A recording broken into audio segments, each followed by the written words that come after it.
Raven approached the front steps with a decision. She could stay at home or face the crowd that currently gathered in the high school auditorium. The school year was coming to an end, and summer break loomed overhead. A whole 2 months where she spent her time stuck at home with her dreary father was enough to get her to search for a dress at a thrift store.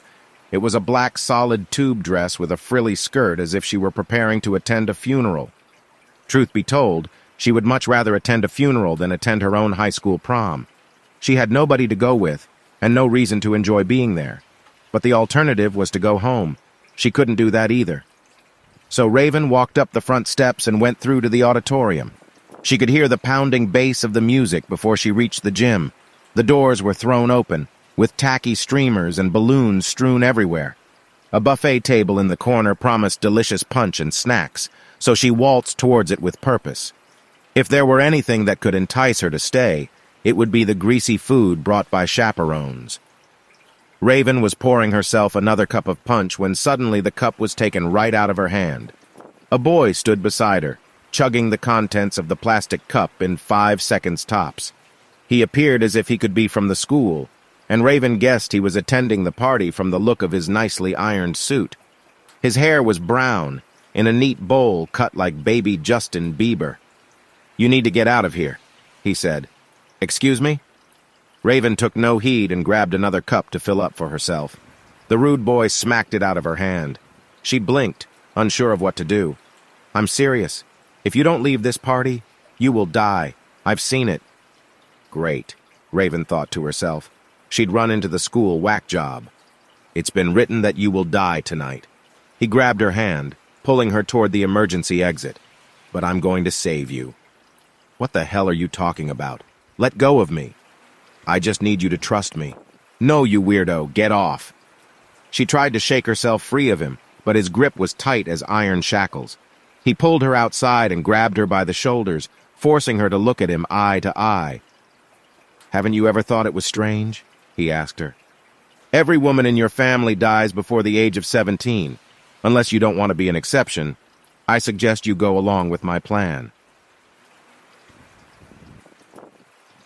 I have a boat waiting for us at the docks. We can get a head start on them." "Them? Them who?" He took her hand again, dragging her past the tree line. She struggled to keep up on the rough terrain in her heels and considered flinging her shoes at him as he forced her away from school property. Through the forest and down the beach were the docks, full of the many boats that belonged to the fishing Floridians of the region. The strange boy took her to the end of the dock, where a gigantic vessel was waiting for him. "Dad, I found her!"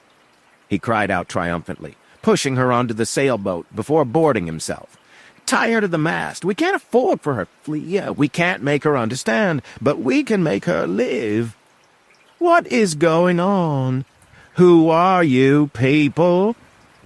The boy responded by retrieving a roll of duct tape and securing some of it over her mouth to prevent any further speech.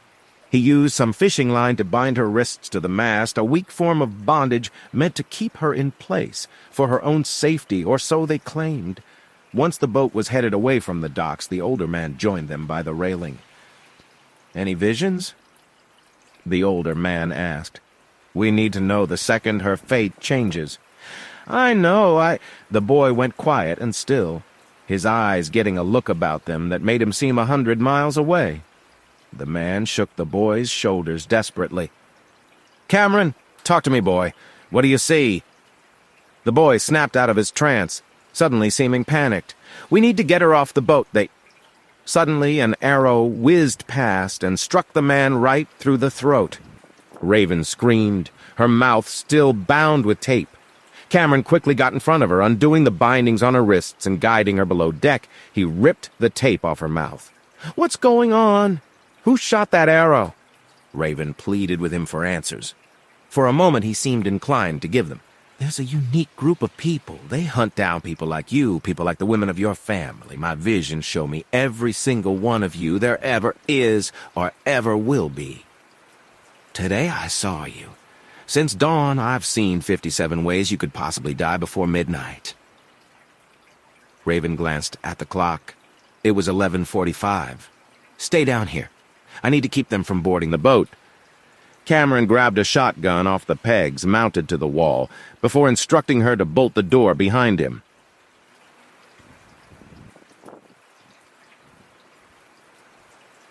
When she heard the gunshots, she felt a knot of nerves in her belly. She knew Cameron couldn't handle it alone. He may have claimed her to be the one to die, but he was the one in the line of fire. After a while, everything went quiet. There were no shots, no footsteps, no voices. Raven assumed it was a false alarm. And if Cameron was no longer on the ship, perhaps she would be able to get away. She risked opening the door slowly and saw nobody. So she proceeded to go out onto the top deck. She immediately saw Cameron laying in a heaping pool of his own blood. His gun was strewn uselessly by his outstretched hand. "Hey!" Raven ran out and kneeled beside him. "Can you hear me?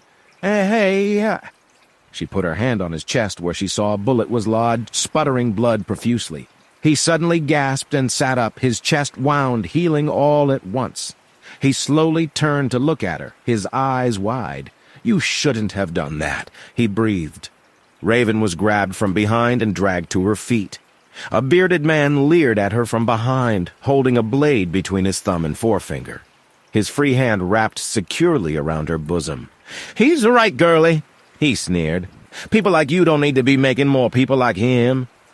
A small fishing boat approached them from the water below, and more men boarded, locked, and loaded with more firepower. The man held her securely, refusing to lessen his grip for even a moment. "Toss the boy overboard!" the man called to his comrades. "No, stop! You don't have to do this!" The other men worked together to lift Cameron, despite his wriggling form refusing to give up without a fight. "Raven!" he called. "I'm so sorry." "I wish I could say the same," the man whispered before slitting her throat and letting her body drop limply to the ground. She held her hands to her throat, but she couldn't prevent herself from choking on her own blood. She could see it spread out onto the deck, her black hair becoming stained with crimson. She heard the chiming of the clock from the cabin behind her. Midnight had come.